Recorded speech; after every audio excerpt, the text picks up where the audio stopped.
Hi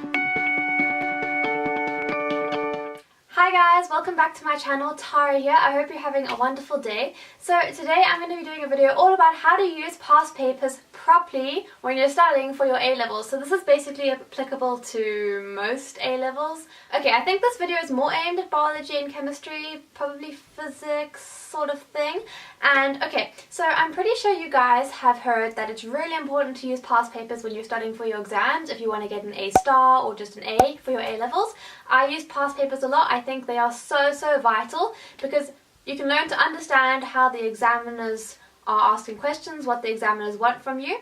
And I quickly want to mention that it's so important to try and think like an examiner. So imagine you're just someone and you want to test if someone knows the topic of enzymes well or not.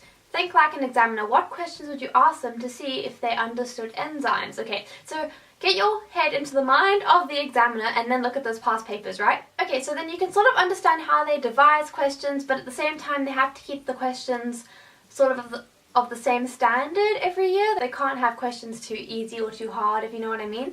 Okay, so now, when you're doing past papers, I know a lot of people, and I used to do this, right? I'd have the mark scheme on my laptop or printed out next to me as I was doing the past paper. So then I'd reach a question saying like, I don't know, describe the structure of the kidneys, okay? And I'd like start thinking about it in my mind, start writing it out, and then I would write something down and I was like, I'm not too sure about this, but I'm going to put it down anyway. And then I'd think about something, not write it down and think, maybe should I put this down? And then I'd check the answer on the mark scheme. And then I'd see something, and it was something I hadn't written down, but on the mark scheme, it was there, and in my mind I thought about it, and I said to myself, oh, it's on the mark scheme, I would have written it down anyway, I would have gotten that mark. No, I would not have gotten that mark. That is like cheating with the mark scheme. You don't want to study like this when you're revising for exams. Okay, when you do a past paper, you want to make sure you do the past paper without that mark scheme. No mark scheme. And then only once you're fully done with the whole past paper, then you mark it with your mark scheme and give yourself the real true mark. Don't just say to yourself, oh, I would have written that down, oh, I would have thought of that, it's fine. No, give yourself the real, true, accurate mark. So sometimes the most frustrating thing in the world in biology is that I would do a past paper and like write the answer to like something on respiration, and then I'd see the mark scheme. And my answer, you could see I understood it and I was answering it properly, but the mark scheme had it in slightly different wording, which means I didn't get the mark. So you have to be strict with yourself. Don't say, oh, because I understood it, I'll get the mark. No. Especially for biology, the wording is so tricky. You have to learn those mark schemes. So if I saw it said, I can't think of a word, like a synonym for something. Okay, here's one.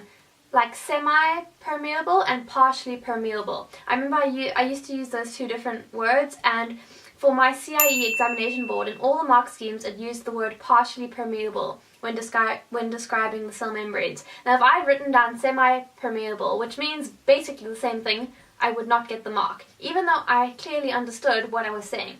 So you have to be so strict with yourself so you can give yourself a real accurate mark and then start improving from there.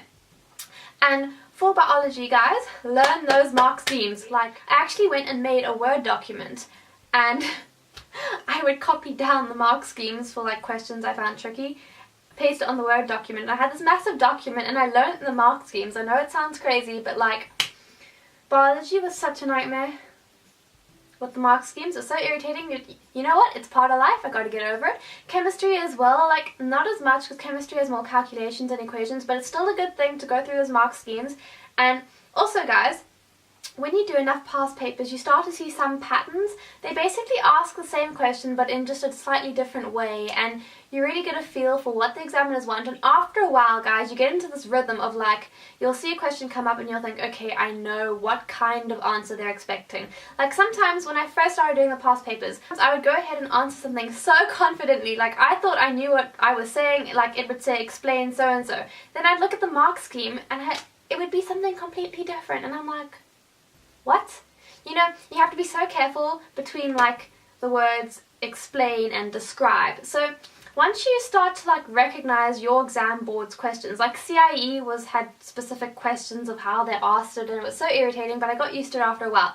So if you do enough past papers, you'll start to see like a pattern in the type of question they ask and then the type of answer they want. Like, you could give an answer which shows you clearly know your stuff, but you're not going to get the mark because the answer isn't quite what they wanted. So go through as many past papers as you can and never have the mark scheme next to you while you're doing it. Okay, but in a sense, okay, like, how do I put this? When I was first practicing past papers, sometimes I would do it with the mark scheme next to me, because if I were to go through a paper and like mark myself harshly and really accurately and I'd get like, say, a D, I felt really crap about myself. So in the beginning sometimes I would do it in, I would sort of give myself what I would call lenient marking, if that makes any sense. So say I would use the word semi-permeable instead of partially permeable, I would give myself the mark then. This was only in the beginning of when I started doing the past papers, so like when I was in the beginning of my revision, because I didn't want to feel crap about myself and get a D on my past paper that I was practicing. I wanted to get an A, so you see. And then as time went on, then I got harsher and harsher with my marking.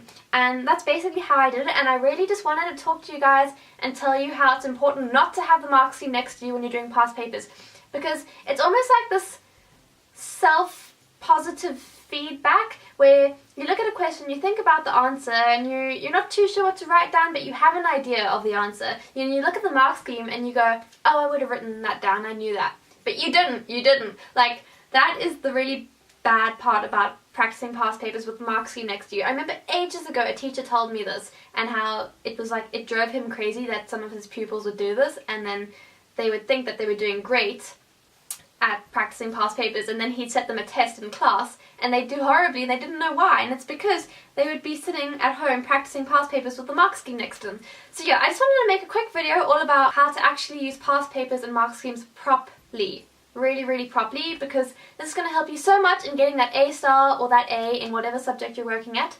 And yeah, guys, I really hope this video helped you. If it did, please let me know in the comments down below if you like this kind of video. This was just like a short, sort of quick tip video. I think I'm going to name it something along that lines, like some kind of quick tip series. I'm going to make a quick tips series. Okay, so let me know if this video helped and if you'd like more quick little tips on how to get an A star or an A in your A levels. And yeah, don't forget to comment down below and like this video and subscribe, and I'll see you in my next one. Okay, bye! I would go ahead and answer something like